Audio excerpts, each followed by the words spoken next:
Hello. So, my hi dad, just asked me what training is in a neural network, and it's really hard to explain without visuals. So, this is my video attempt to basically explain that. So, this is a neural network. Basically, what you have is some inputs. Let's call these x1. Let me switch to red, like all my college teachers. And x2, right? And to these inputs in a neural network, we're applying what are called weights. So you can see those represented by these lines here. So let's call these weights W, and we're going to index them. This is W1, this is W2, and so forth. That's the worst two I've ever seen. But basically, what's happening in a simple feed-forward neural network, like this is called, is x2 and x1 are being multiplied by the weights W to produce a hidden layer, right? That process is happening again to each of the hidden layers with each of their weights respectively. And we're finally producing an output Y, right? So what's interesting is you can vectorize the representation of the neural network because of this, right? So we have W1 here, right? And we have X1 and X2. So we can say our input X, right, is equal to the vector X1, X2. So these are matrices, right?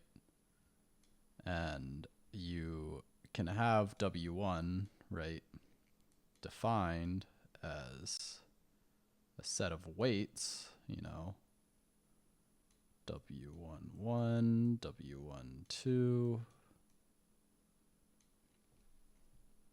all the way down to, I guess this is W14, W24, right?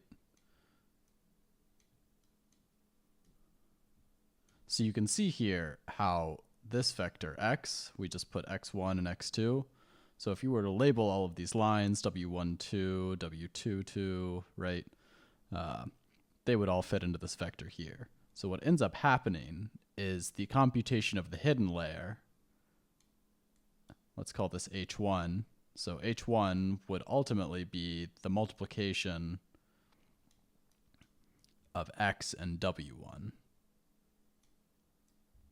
So that's great because we can express then this output y hat, we'll get to why it's called y hat in a moment, as a series of matrix multiplications, x times W1 times W2 dot dot dot dot dot times Wn, assuming there are n hidden layers, right? And that gets us our output y hat. Now what's this little hat here, right? So this is called the forward phase, right, of the neural network. So this is called the forward phase, and once we get y hat, we can enter what's called the backwards phase. So this is when we're finally going to start training the neural network, right? So we get y hat, and we know because when we build this neural network, we initialize all these weights randomly. And we have a ground truth value, usually, called y. This is the actual value that we want the neural network to produce. So what we want is the loss. Let's call it L. Let's make it fancy. Y hat.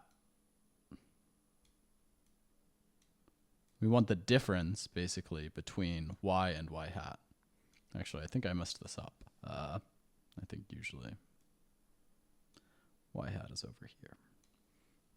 So this is called the loss, right? It's the difference between the ground truth output, y, that we know that we want our neural network to produce, and the actual output of our neural network.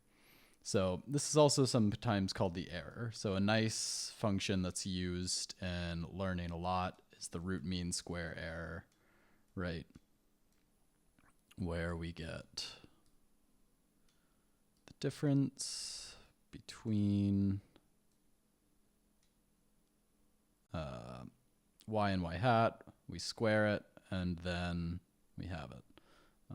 I don't know if that's actually root mean square error, but this is a good error function, right? But how do we then use this to train our neural network? Well, that's what's called the backwards phase. So we went forward already. Now we're going to go backwards. So for this, we need a gradient. So as a reminder, the gradient is like the slope of a line in multiple dimensions. So if you think of the error function that's being output by the neural network when it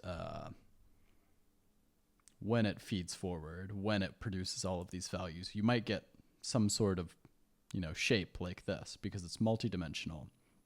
So if you take the gradient of the error at a point and you negate that gradient, what you would get, because the gradient is this kind of slope line of that function, is the direction of a minimum of that error function, right? Because this is the minimum of this function, right? This is the lowest possible point. So if we take the gradient, we negate that. That's clearly an error, or an arrow pointing at the exact minima of the function, right?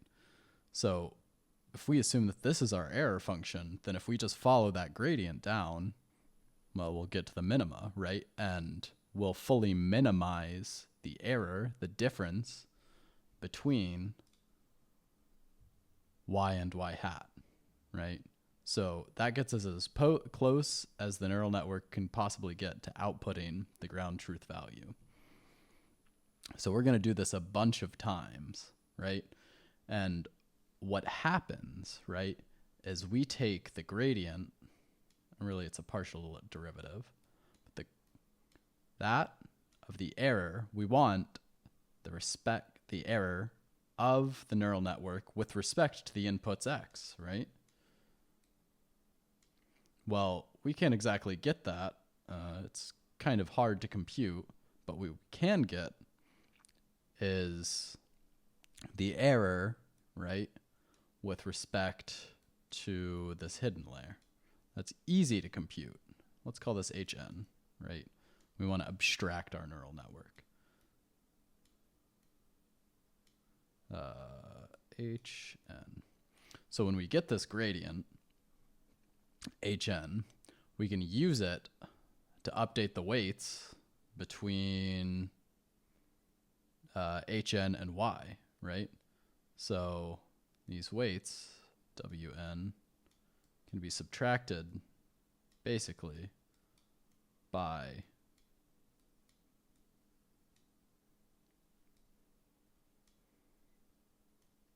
this amount.